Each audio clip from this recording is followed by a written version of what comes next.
D और F block के जो एलिमेंट्स हैं उनके लिए उपयुक्त नहीं हो पाया, यानी नॉट एप्लीकेबल।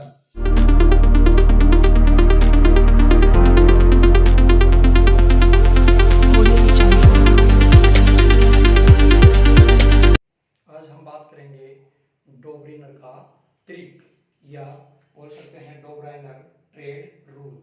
इसकी बात करेंगे तो डोब्रिनर ने अपने त्रिक सिद्धांत में क्या बताया। उसने बताया कि समान रासायनिक गुण वाले तीन तीन तत्वों के समूह लिए जिन्हें उसने त्रिक नाम दिया, या अपन इसको इंग्लिश में ट्रांसलेट करके बोल सकते हैं, he made groups of three elements having similar chemical properties called trait। ठीक है, तो इसने समान रासायनिक गुण वाले तीन तीन तत्वों के समूह बनाए जिन्हें त्रिक नाम दिया गया।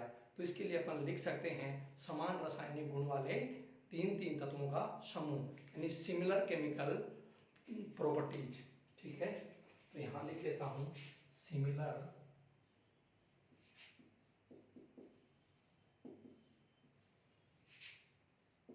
केमिकल प्रॉपर्टीज,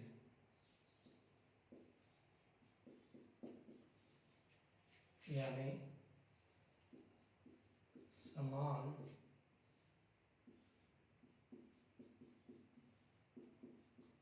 रासायनिक गुण वाले, ठीक है, समान रासायनिक गुण वाले तत्व है। इसके बाद में सिमिलर केमिकल प्रॉपर्टीज के बाद में अपन लिखेंगे ग्रुप्स ऑफ थ्री एलिमेंट्स। ठीक है, इसके बाद में लिख सकते हैं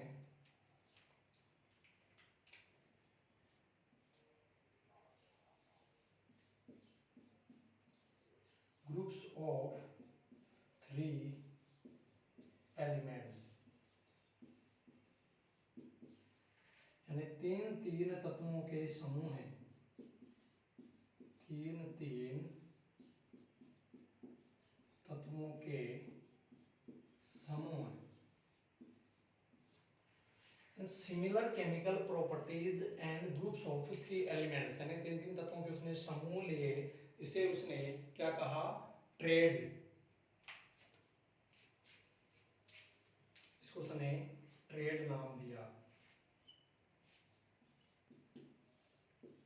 यानी त्रिक बताया कि उसका त्रिक क्या था, कि जिसकी सिमिलर केमिकल प्रॉपर्टीज हो और जिसके ग्रुप ऑफ थ्री एलिमेंट, यानी तीन तीन तत्वों का समूह है बना हुआ हो, उसे उसने त्रिक कहा। इसके लिए एक चीज और लिख लेते हैं अपन, जो फर्स्ट एलिमेंट होगा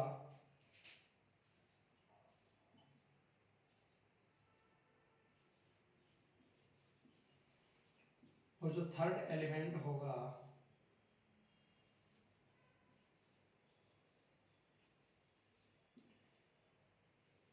फर्स्ट और थर्ड एलिमेंट्स का जो एवरेज होगा, यानी इसका औसत, इसका जो औसत आएगा वो किसके लिए आएगा, मिडिल एलिमेंट के लिए आएगा।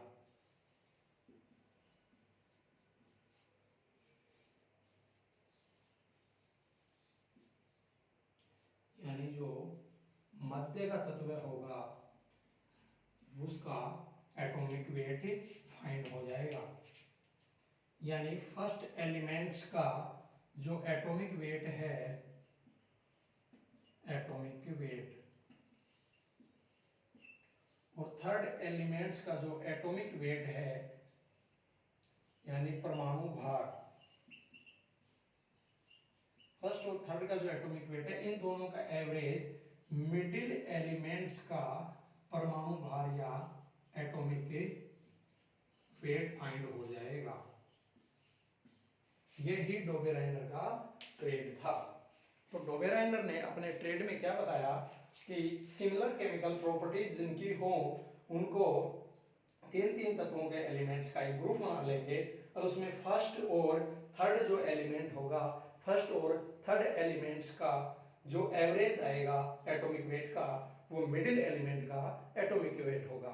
ओके, इसके बाद में इसके अपन कुछ एग्जांपल्स की बात करते हैं। तो इसके एग्जांपल अपन कुछ एस ब्लॉक और पी ब्लॉक के एलिमेंट्स के अपन इसके एग्जांपल ले लेते हैं। उसके लिए मैं यहाँ एक टेबल बना देता हूँ, उस टेबल से एग्जांपल उठाएंगे और रखेंगे। ओके,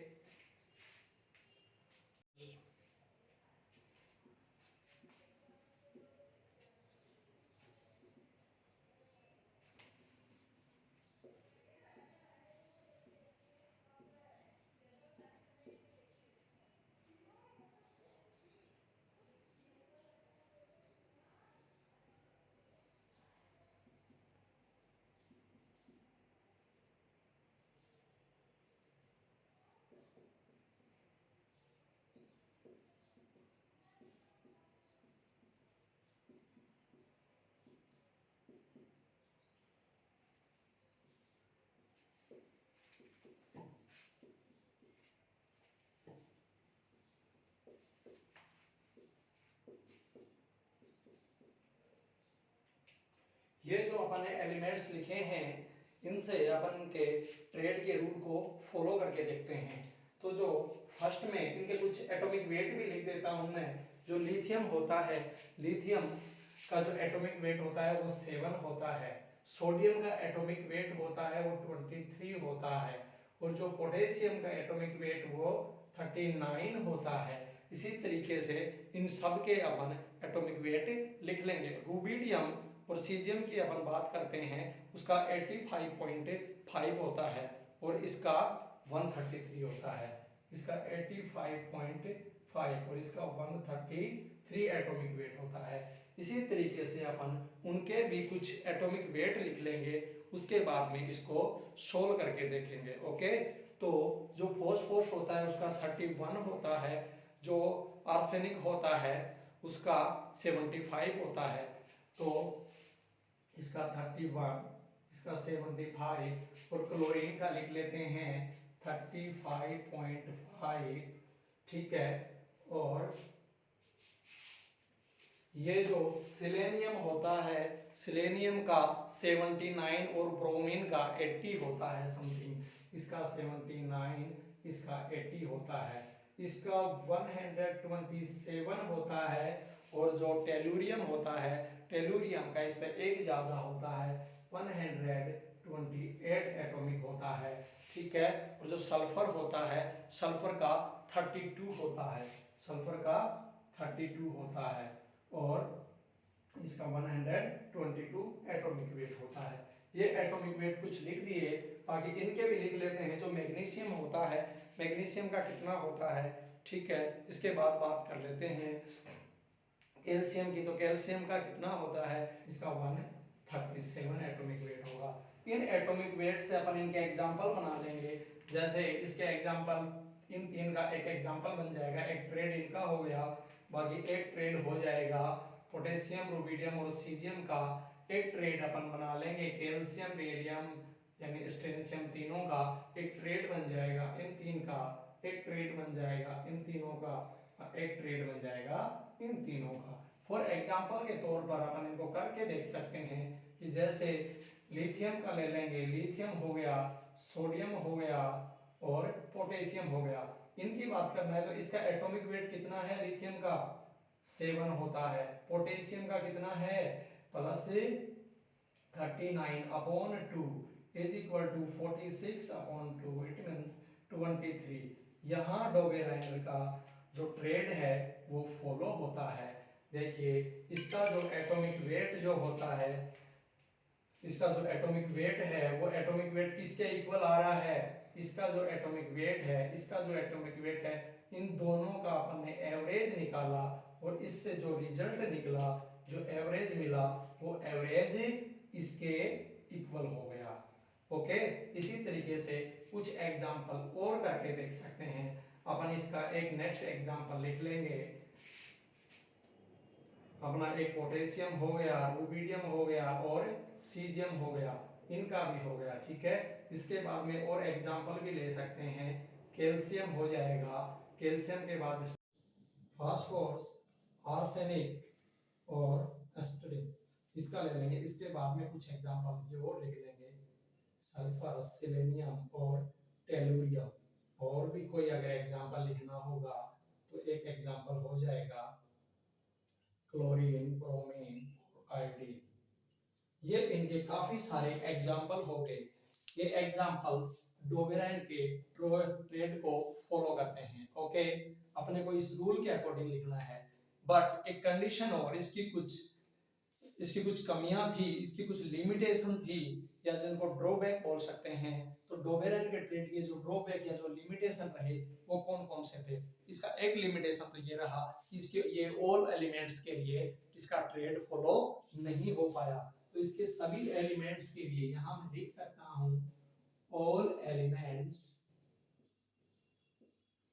के लिए ये डोबेराइन का जो ट्रेड था ये ट्रेड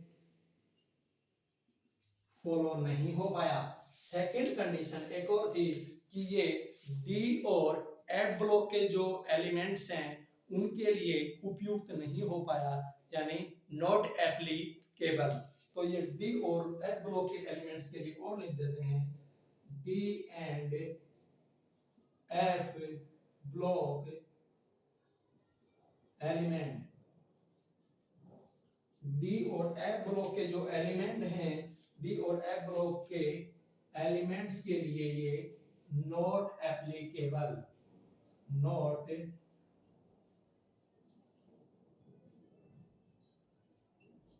एप्लीकेबल यानी उपयुक्त नहीं था। ये इसकी कुछ कमियां या ड्रॉबैक रहे। तो डोबेराइन का जो ट्रेड है उसकी कमियां कौन सी रही? एक तो ये रही कि ऑल एलिमेंट्स यानी सभी तत्व के ऊपर नहीं लग पाया। ये जो था इस सभी तत्व के ऊपर फॉलो नहीं हो पाया, सभी तत्व। और स्पेशल डी ब्लॉक और एफ ब्लॉक के एलिमेंट्स के लिए तो ये एप्लीकेबल ही नहीं था, ये उपयुक्त ही नहीं था।